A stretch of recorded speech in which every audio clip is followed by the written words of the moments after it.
لوگ ہم سے پوچھتے ہیں کہ ہم فلسطین سے محبت کیوں کرتے ہیں، تو آئیے ہم بتاتے ہیں کہ ہم فلسطین سے محبت کیوں کرتے ہیں۔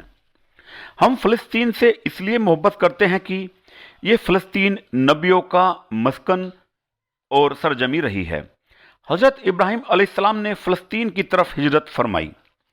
اللہ نے حضرت لوط علیہ السلام کو اس عذاب سے نجات دی جو ان کی قوم پر اس جگہ نازل ہوا تھا۔ حضرت داؤد علیہ السلام نے اس سرزمین پر سکونت رکھی اور یہاں اپنا ایک محراب بھی تعمیر فرمایا۔ حضرت سلیمان علیہ السلام اس ملک میں بیٹھ کر ساری دنیا پر حکومت کرتے تھے۔ قرآن میں چینٹی کا وہ مشہور قصہ جس میں ایک چینٹی نے باقی ساتھیوں سے کہا تھا، اے چینٹیوں اپنے بلوں میں گھس جاؤ، یہ قصہ یہیں فلسطین کے اسکلان شہر کی وادی میں پیش آیا تھا۔ حضرت زکریا علیہ السلام کا محراب بھی اسی شہر میں موجود ہے۔ حضرت موسیٰ علیہ السلام نے اس ملک کے بارے میں اپنے ساتھیوں سے کہا تھا، اس مقدس شہر میں داخل ہو جاؤ۔ انہوں نے اس شہر کو مقدس اس لیے کہا تھا کہ یہ شرک اور پاک اور نبیوں کی سرزمین ہے۔ اس شہر میں کئی معجزے ہوئے ہیں، جن میں ایک کنواری بی بی حضرت مریم کے بطن سے عیسیٰ علیہ السلام کی پیدائش ہوئی۔ حضرت عیسیٰ علیہ السلام کو جب ان کی قوم نے قتل کرنا چاہا تو اللہ نے انہیں اسی شہر سے آسمان پر اٹھا لیا تھا۔ قیامت کی علامت میں سے ایک حضرت عیسیٰ کی واپسی اس شہر کے مقام سفید مینار کے پاس ہوگا۔ اس شہر کے مقام باب لود پر عیسیٰ علیہ السلام دجال کو قتل کریں گے۔ فلسطین کی ارض مشر ہے، اسی شہر سے ہی یاجوج ماجوج کا قتال اور فساد شروع ہوگا۔ فلسطین کو نماز کے فرض ہونے کے بعد قبلہ اول ہونے کا اعزاز بھی حاصل ہے۔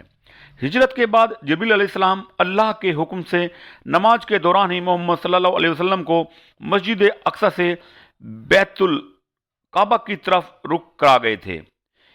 جس مسجد میں یہ واقعہ پیش آیا تھا وہ مسجد آج بھی مسجد قبلتین کہلاتی ہے۔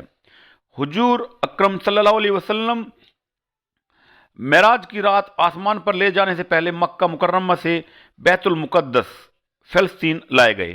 اللہ کے رسول صلی اللہ علیہ وسلم کی اقتداء میں سارے نبیوں نے یہاں نماز ادا فرمائی۔